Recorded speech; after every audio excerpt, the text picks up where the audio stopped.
Hello everyone. आज हम BSc part second का solid electronics and solid state devices paper third का lecture third कर रहे हैं, यूनिट सेकंड का। लास्ट लेक्चर में हमने हाफ वेव रेक्टिफायर्स किया था। आज हम फुल वेव रेक्टिफायर के बारे में पढ़ेंगे। तो let's start with full wave rectifier. Let's start with the circuit. ये एक फुल वेव रेक्टिफायर का सर्किट है। फुल वेव रेक्टिफायर से मीन्स है कि अब तक जब हमने हाफ वेव रेक्टिफायर पढ़ा था उसमें हम किसी भी एक साइकिल के लिए either half cycle positive half cycle के लिए या नेगेटिव हाफ साइकिल को ही रेक्टिफाई कर पाते थे।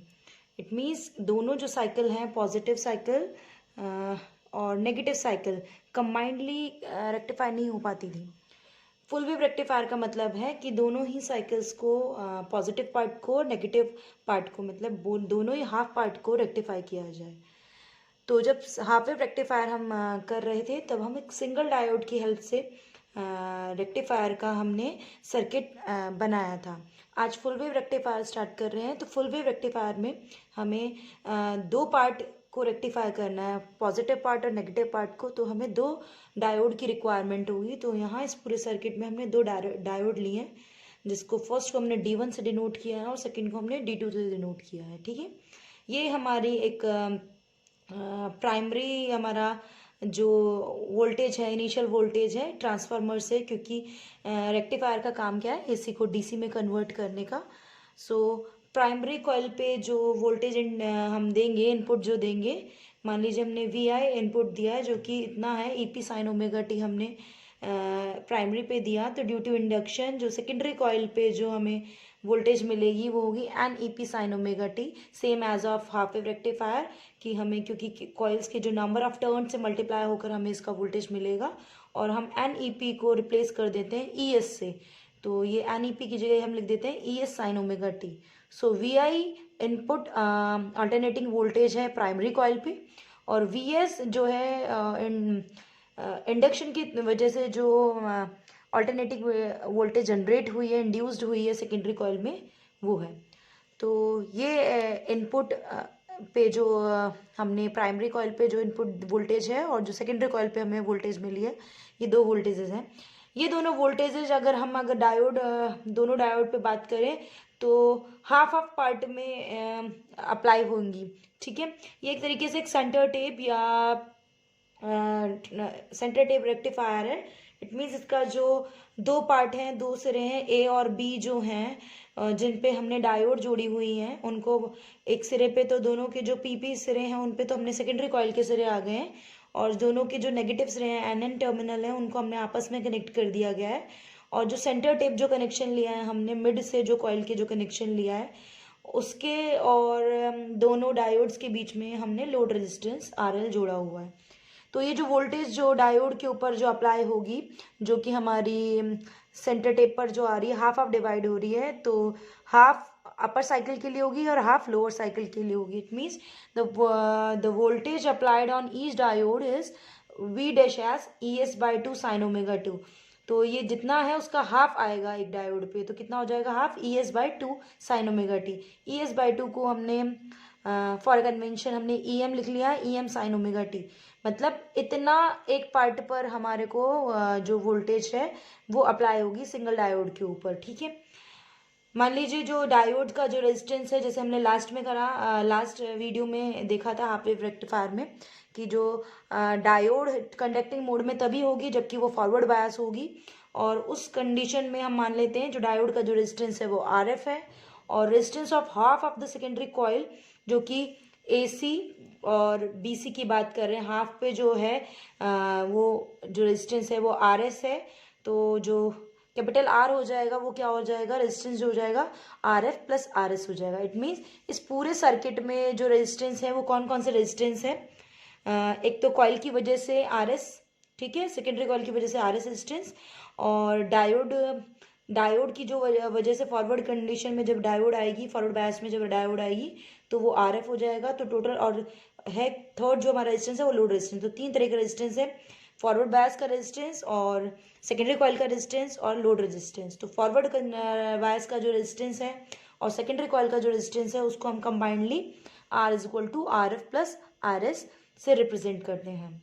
नाउ करंट की बात करें कि इस पूरे जो सर्किट में है करंट लोड के थ्रू किस तरह से फ्लो हो रहा होगा।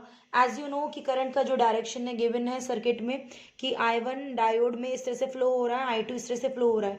दोनों के ही जो डायरेक्शन है, ठीक है, जो दोनों के डायरेक्शन है वो लोड के जो थ्रू जो फ्लो हो रहे हैं वो सेम डायरेक्शन में फ्लो हो रहे हैं, चाहे वो I1 से आ रहा हो चाहे वो I2 से आ रहा हो, बिकॉज हमने दोनों डायोड को आपस में जोड़ रखा है। ठीक है, तो लोड के थ्रू जो रेजिस्टेंस आएगा वो यूनिडायरेक्शनल है, सिंगल डायरेक्शन में जाएगा। ठीक है, तो जो करंट जो फ्लो होगा लोड के थ्रू वो क्या हो जाएगा, I1 और I2। फर्स्ट कंडीशन, जब डायोड D1 कंडक्टिंग मोड में होगी, इट मीन्स ये फॉरवर्ड बायस होगी। ठीक है, और तो उस वक्त जो करंट होगा वो होगा I1 होगा। ठीक है, I1 होगा, I1 is equal to VS dash over RL plus R। VS dash क्या है, EVS डैश था आपका ES/2 साइन ओमेगा टी, और जिसको हमने लिखा था EM sine omega T, R plus RL। ठीक है, तो I1 हो जाएगा, इस जो पूरी क्वांटिटी है इसको हम लिख देते हैं IM साइन ओमेगा टी। इस कंडीशन में I2 क्या होगा आपका 0 होगा। ये कब की बात हो रही है, half cycle, positive half cycle की, 0 से T/2 की। जैसे ही इनपुट पे वोल्टेज दिया जाएगा, इस तरह का वेव दी जाएगी, तो क्या होगा कि आपका जो A टर्मिनल है पॉजिटिव हो जाएगा और B नेगेटिव हो जाएगा। ठीक है, तो पॉजिटिव हाफ साइकिल के लिए बात हो रही है, A पॉजिटिव हो जाएगा B नेगेटिव हो जाएगा। ये पॉजिटिव हो जाएगा तो डायोड जो D1 है वो ऑन रहेगी और D2 उस कंडीशन में ऑफ रहेगी। कब, जब पॉजिटिव हाफ साइकिल की बात हो रही होगी। जैसे ही नेगेटिव हाफ साइकिल रेक्टिफाई होने के लिए जाएगी तो A टर्मिनल नेगेटिव हो जाएगा और B टर्मिनल पॉजिटिव हो जाएगा। उस कंडीशन में जो डायोड D1 है वो नॉन कंडक्टिंग मोड में होगी और D2 जो है वो कंडक्टिंग मोड में होगी। इट मीन्स उस वक्त पे D2 ऑन है और फॉरवर्ड बायस रहेगी, और यहाँ D1 ऑफ रहेगी उस वक्त और रिवर्स बायस में रहेगी। तो फर्स्ट कंडीशन, पहली साइकिल, इसका मतलब ये 0 है, ये T/2 है और ये T है। तो फर्स्ट जो 0 से T/2 के जो बीच की बात है में जो साइकिल है, तो उस वक्त जो करंट है वो I1 है, वो IM साइन ओमेगा टी है, और उस कंडीशन में I2 0 होगा क्योंकि डायोड जो है सेकंड वाली वो ऑफ रहेगी। तो उस कंडीशन में 0 से T/2 के बीच की जो साइकिल है पॉजिटिव हाफ साइकिल है, तब I1 करंट फ्लो होगा, I2 नहीं होगा। सेकेंड, I2 जब हम नेक्स्ट साइकिल में नेगेटिव हाफ साइकिल में बात करेंगे तो आपकी D1 ऑफ रहेगी और D2 ऑन रहेगी। So during the other half cycle, जो नेगेटिव हाफ साइकिल जैसे ही रेक्टिफायर पे जाएगी रेक्टिफाई होने के लिए, तो उस कंडीशन हमें हमारी अब जो D1 है वो ऑफ हो जाएगा, नॉन कंडक्टिंग हो जाएगा, और D2 हमारा ऑन हो जाएगा, मतलब कंडक्टिंग मोड में आ जाएगा। तो हमारी जो सेकेंड जो डायोड है वो कंडक्टिंग हो जाएगी, इसका मतलब वो फॉरवर्ड बायस में रहेगी, और सेकेंड डायोड के थ्रू जो करंट है वो I2 फ्लो हो रहा है और फर्स्ट डायोड के थ्रू जो करंट है वो I1 है। तो सेकेंड साइकिल जो T/2 से T के बीच की है, वो उस साइकिल में जो करंट फर्स्ट है I1 है वो 0 हो जाएगा और I2 कितना हो जाएगा, वही VS dash equal to R plus RL with minus negative EM sine omega T plus R plus RL, negative sign because negative half cycle पे जो है ना वो वोल्टेज रेक्टिफाई हो रही है। तो EM over R plus RL को हम क्या कर देंगे, IM से रिप्लेस कर देंगे, तो ये जो करंट हो जाएगा I2 is equal to minus IM sine omega T. ठीक है, तो वो फर्स्ट जो इक्वेशन है जिसमें D1 ऑन है D2 ऑफ है वो फर्स्ट इक्वेशन, और इस इक्वेशन को हम सेकेंड इक्वेशन डाल लेंगे। ये तो हमारे करंट के जो वैल्यूज़ हैं कि करंट जो फ्लो हो रहा है दोनों डायोड के थ्रू और दोनों साइकिल्स के लिए, पॉजिटिव हाफ साइकिल और second half negative half cycle में, तो उस कंडीशन में करंट क्या फ्लो हो रहा है, किस करंट की क्या वैल्यूज़ हैं। नाउ हम एनालिसिस करते हैं, मैथमेटिकल एनालाइज करते हैं फुल वेव रेक्टिफायर के लिए। तो फर्स्ट ऑफ ऑल, जैसे हमने रेक्टिफायर हाफ वेव में हमने कुछ एक्सप्रेशन निकाले थे, कैलकुलेट किए थे, जैसे कि एवरेज वैल्यू, RMS वैल्यू और रिपल फैक्टर, एफिशिएंसी, जितने भी हमें वहाँ पर मैथमेटिकल एनालिसिस किए थे वो सब हम एज इट इज़ हम फुल वेव रेक्टिफायर के लिए भी सॉल्व करेंगे और कंपेयर करेंगे कि फुल वेव में और हाफ वेव रेक्टिफायर में किसका जो रेक्टिफिकेशन है वो ज़्यादा बेहतर है। तो लेट्स स्टार्ट कि हम जो फर्स्ट जो है एवरेज वैल्यू निकाले पल्सेटिंग करंट एंड वोल्टेज। तो एज यू ऑल नो कि हमने वहाँ भी एवरेज वैल्यू पल्सेटिंग करंट की हाफ वेव के लिए निकाली थी। तो यहाँ क्या है, वहाँ और यहाँ में सिर्फ एक ही डिफरेंस है, वहाँ सिंगल करंट के लिए हम बात कर रहे थे क्योंकि सिर्फ एक साइकिल में ही करंट फ्लो हो रहा था, सेकेंड साइकिल में करंट फ्लो नहीं हो रहा था। यहाँ बिकॉज दोनों के लिए है, लेकिन जो करंट है, रिजल्टेंट जो करंट है जो लोड के अक्रॉस है वो यूनिडायरेक्शनल है, एक ही डायरेक्शन में फ्लो हो रहा है। इसका मतलब करंट जो है वो एडअप हो जाएगा। तो जो टोटल करंट है वो है I is equal to I1 plus I2 is a unidirectional current, so its average value with respect to time will be, जैसे लास्ट हमने उसके लिए एवरेज वैल्यू कैलकुलेट कर रही थी हाफ वेव के लिए, same as it is IDC calculate करेंगे। आईडीसी डायरेक्ट करंट के लिए जो मतलब आउटपुट के करंट जो हम कैलकुलेट कर रहे हैं वो आईडीसी है। और आईडीसी क्या हो जाएगा, 1/t 0 से t आई डी टी। ठीक है, कंप्लीट साइकिल के एवरेज निकालने के लिए इस तरीके से हम with respect to time calculate करते हैं। 0 से t जो साइकिल है उसको हम ब्रेक कर लेते हैं 0 से t/2 और t/2 से t में।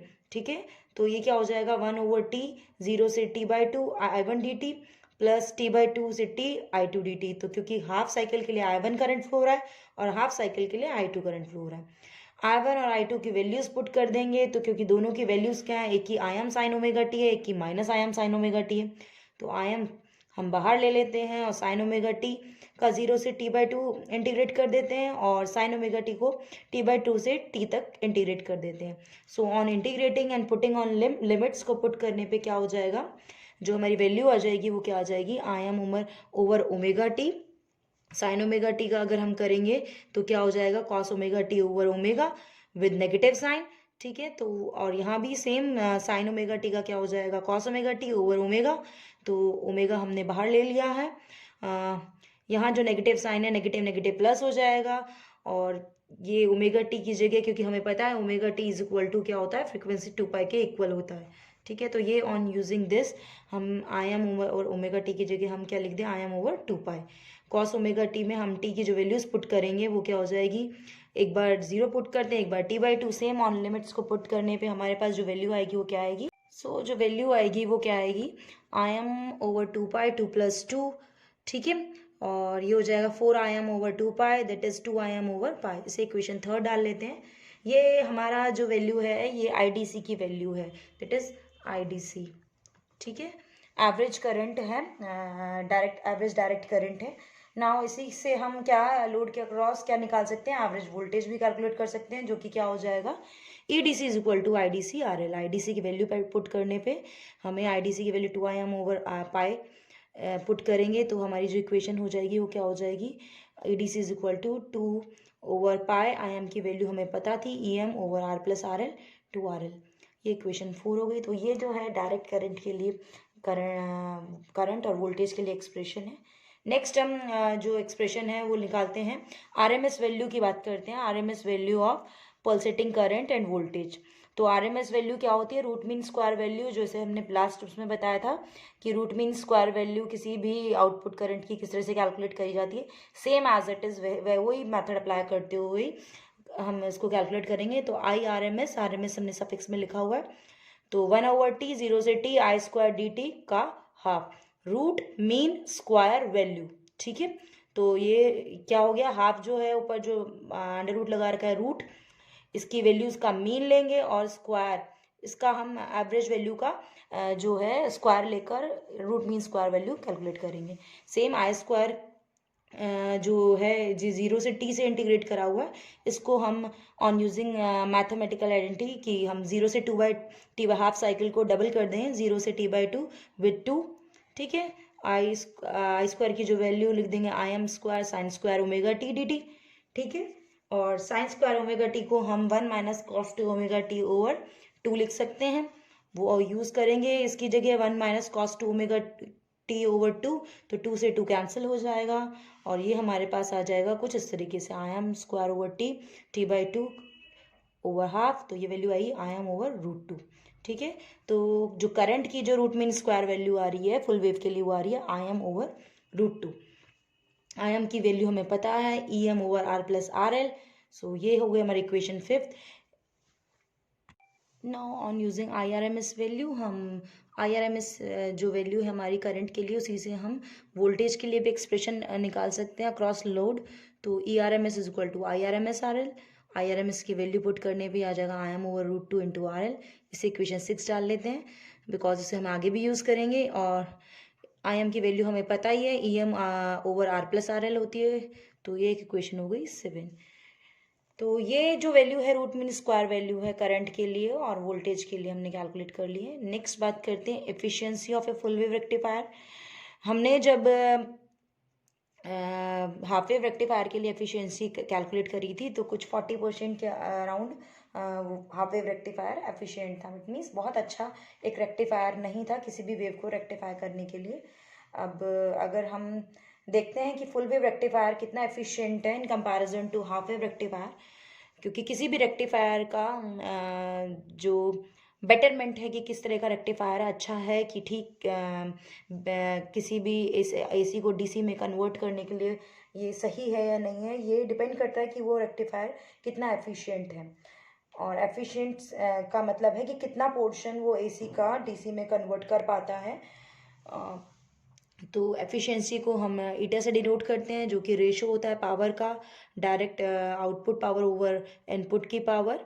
ठीक है, तो जो आउटपुट पावर है, आउटपुट DC पावर है, वो फुल वेव के लिए जो रेक्टिफायर के लिए वो क्या हो जाएगी, PDC इज इक्वल टू, आपको पता ही है पावर इज इक्वल टू क्या होता है, करंट का स्क्वायर इंटू रेजिस्टेंस I²R। तो ये होगा PDC is equal to ID² into RL। IDC की वैल्यू हम कैलकुलेट कर चुके हैं। तो IDC की जो वैल्यू हमने कैलकुलेट करी थी वो थी आपकी, तो जो IDC की वैल्यू थी वो थी 2Im/π। IDC is equal to 2Im/π, ये हमने यूज़ किया। तो IDC का स्क्वायर क्या हो जाएगा, 4Im² RL। ये इस इक्वेशन 8 डाल देते हैं। ये तो बात हो गई आउटपुट पावर की। अब इनपुट पावर कैलकुलेट करनी है, तो वो क्या हो जाएगी, input alternating power PAC is equal to I²RMS R+RL। पूरे ही जो रेजिस्टेंस है पूरे सर्किट में वो कौन कौन सा रेजिस्टेंस है, सेकेंडरी कॉइल की वजह से रेजिस्टेंस प्लस फॉरवर्ड बायस की वजह से रेजिस्टेंस प्लस लोड रेजिस्टेंस। तो उसके अक्रॉस जो करंट है, टोटल करंट जो है वो क्या है, I²RMS। तो I²RMS की वैल्यू हमने अभी कैलकुलेट करी, उसी को हम यहाँ पुट करेंगे। तो Im²/2, क्योंकि जो IRMS की वैल्यू थी वो थी Im/√2, तो स्क्वायर करने पे Im²/2 R+RL। इससे हम अगर एफिशिएंसी कैलकुलेट करें 8 और 9 को यूज़ करते हुए, तो वो हो जाएगी हमारी 4Im²RL/π² ओवर Im²/R+RL/2। तो इसे उल्टा करके लिख देते हैं, यहाँ Im² से Im² कैंसिल। ठीक है, तो ये हो जाएगा 8RL/π² R+RL। और पाई की वैल्यू 3.14 पुट करने पर उसका स्क्वायर लेने पे कुछ इस तरह से आ जाएगा 0.8121 प्लस R/RL। यहाँ पर हमने जो RL है वो कॉमन लिया है, तो RL कॉमन लेने से RL से RL कैंसिल, 1 प्लस R/RL। और इन परसेंटेज फॉर्म ये हमारा जो निकल कर आएगा, ये आएगा 81.2% over 1 plus R+RL। It means just double है हाफ वेव रेक्टिफायर से जो एफिशिएंट है आपका फुल वेव रेक्टिफायर हुआ। हाफ वेव रेक्टिफायर जो है 40.6% कुछ था, और ये जो आपका half wave full wave rectifier है वो 81.2% एफिशिएंट है। तो इट्स बेटर कि किसी भी रेक्टिफिकेशन के लिए फुल वेव रेक्टिफायर को यूज़ किया जाए।